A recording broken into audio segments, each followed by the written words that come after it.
Thank you for the opportunity to present.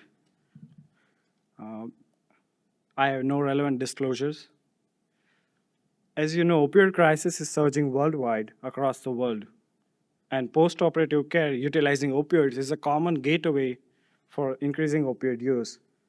15% of patients who are opioid naive preoperatively have been reported as persistent long-term users following surgical intervention. One way to lower post-operative opioid requirements is by injecting regional anesthesia preoperatively or intraoperatively. For example, transversus abdominis plane block are highly utilized in abdominal surgery. However, ultrasound-guided regional anesthesia approach provides maximal coverage in the infraumbilical area, which may be suboptimal for patients with either epigastric or supraumbilical incision. In contrast, open approach, in which injecting anesthetic drug under direct visualization may be more useful in upper abdominal surgery. With that idea, we conducted this study with the aim of comparing the effects of open versus ultrasound-guided regional anesthesia on post-operative opioid consumption following open pancreatoduodenectomy. We conducted a retrospective analysis of Emory St. Joseph Hospital and included all patients who underwent pancreatoduodenectomy between 2020 and 2022. We identified a very selective population by excluding patients with no or unknown route of regional anesthesia or who are chronic opioid users preoperatively. Intraoperatively, patients who resected by minimally invasive approach were also excluded. And postoperatively, patients requiring epidural or patient-controlled analgesia or any invasive procedures within 72 hours that require anesthesia were excluded. We identified the route of regional anesthesia administration either using pre-op procedure note or operative notes. In open regional anesthesia route, we injected a combination of liposomal bupivacaine and marcaine lateral to the incision with direct visualization of facial planes in the operating room. Operating surgeon injected this either after an initial abdominal incision or just before facial closure. Whereas in ultrasound-guided approach, which consisted of subcostal tab block using the same regimen. Utilizing our database, we identified 280 patients who underwent pancreatoduodenectomy across Emory, out of which 95 patients were resected at Emory St. Joseph Hospital. Final analysis included 47 patients, out of which 20 patients were received regional anesthesia by open approach, termed as ORA, whereas other 27 patients received by ultrasound-guided approach, termed as URA. Upon statistical comparison, we did not find any significant difference in demographic and comorbid condition between two groups.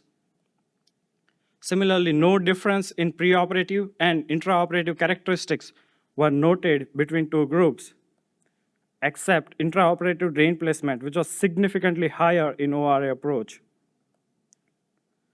Postoperative outcome indicating short-term morbidity and mortality was also similar in both groups. Our primary outcome of interest, postoperative opioid consumption, was significantly lower in ORA group. Table on the screen includes data on postoperative opioid consumption, which was measured using morphine milligram equivalent unit at 24, 48, and 72 hours, which were significantly lower in ORA approach, highlighted with blue color. Similar results illustrated in the graph on right-hand side of the screen, where you can see the blue line representing the ORA group, which was significantly lower compared to URA group at all 3 time points.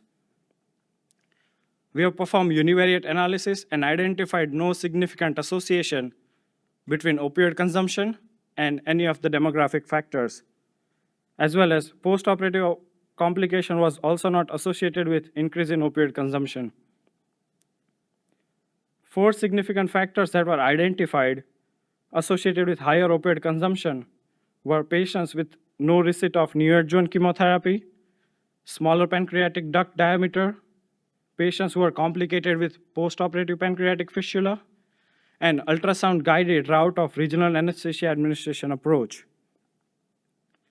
To adjust confounding, we also performed multivariable analysis and identified no significant association between opioid consumption and demographic factors. Significant factors that were identified in univariate analysis: smaller pancreatic duct was associated with higher opioid consumption compared to large pancreatic duct. And when compared to ultrasound-guided approach, open approach was significantly associated with lower opioid consumption at all 3 time points. So in summary, opioid crisis is a rising problem across the world. And regional anesthesia may be more useful in lowering postoperative opioid requirement.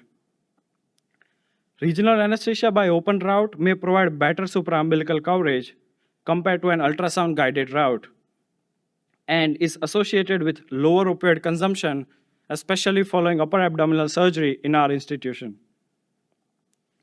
Limitations that needs to be acknowledged within our analysis are retrospective nature of the study, small sample size, lack of standardization in the regional anesthesia administration route, and lack of postoperative pathway standardizing opioid orders. I would like to thank our Contardi research team for this project, and especially Dr. Caitlin Sok for leading this project. Thank you, and I'm happy to take any questions.